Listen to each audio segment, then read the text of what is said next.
झारखंड जंगलों का प्रदेश अपने नाम पर खरा उतरता है।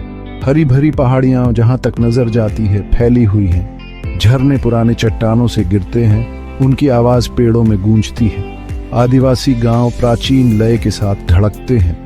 यहाँ जीवन प्रकृति के साथ गुंथा हुआ है, जीवन और प्रकृति का एक नाजुक रिश्ता। लेकिन पूर्वी सिंहभूम जिले में इस खूबसूरत दृश्य पर एक साया पड़ता है। यहाँ साल के जंगलों के बीच जदुगुड़ा है, एक ऐसा नाम जो डर और मजबूरी से लिया जाता है। जदुगुड़ा, जहां 1967 में भारत की पहली यूरेनियम खदान खुली, जो प्रगति की निशानी के रूप में शुरू हुआ, एक नए स्वतंत्र राष्ट्र की परमाणु महत्वाकांक्षाओं का प्रतीक, एक राक्षसी रूप में बदल गया है। जदुगुड़ा जो कभी गर्व का स्रोत था, अब एक खामोश आतंक पैदा करता है, एक ऐसा डर जो रोजमर्रा की जिंदगी में समाया हुआ है। जदुगुड़ा में खनन किए गए यूरेनियम ने भारत के परमाणु सपनों को हवा दी। इसने रिएक्टरों को चलाया, हथियार कार्यक्रम को आगे बढ़ाया। सरकारी स्वामित्व वाली यूरेनियम कॉरपोरेशन ऑन्फ इंडिया लिमिटेड प्रगति का पर्याय बन गई। इसकी पहुंच धरती में गहरी होती गई। रेडियोधर्मी अयस्क निकालती गई जो दुनिया में देश का स्थान सुरक्षित करेगा। लेकिन प्रगति की एक कीमत चुकानी पड़ी।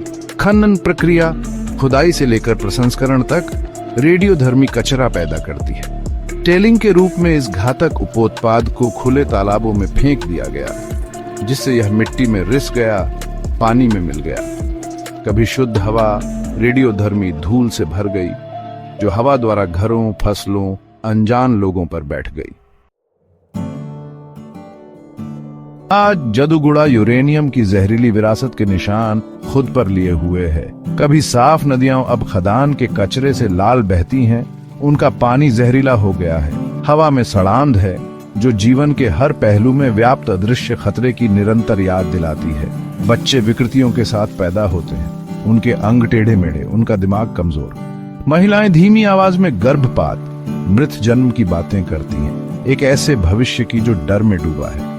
हमारे बच्चे बच्चे नहीं हैं, एक गांव के बुजुर्ग फुसफुसाते हैं, उनकी आवाज दुख से भर जाती है। वे वो नहीं हैं जो उन्हें होना चाहिए था।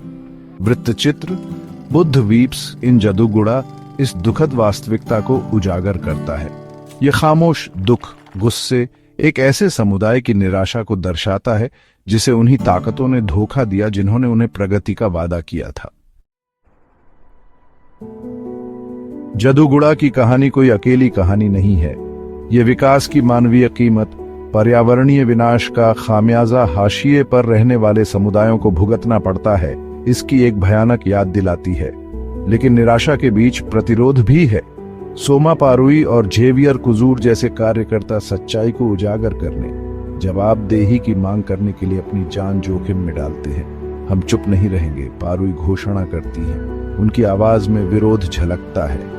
हम अपनी जमीन के लिए, अपने बच्चों के लिए, जहर से मुक्त भविष्य के, अपने अधिकार के लिए लड़ेंगे। चुप रहने का समय खत्म हो गया है। जदुगुड़ा की पुकार सुनी जानी चाहिए। यह न्याय की पुकार है, जीवन की ही याचना है। यह एक याद दिलाता है कि प्रगति की खोज मानवीय गरिमा और धरती की पवित्रता की कीमत पर नहीं होनी चाहिए।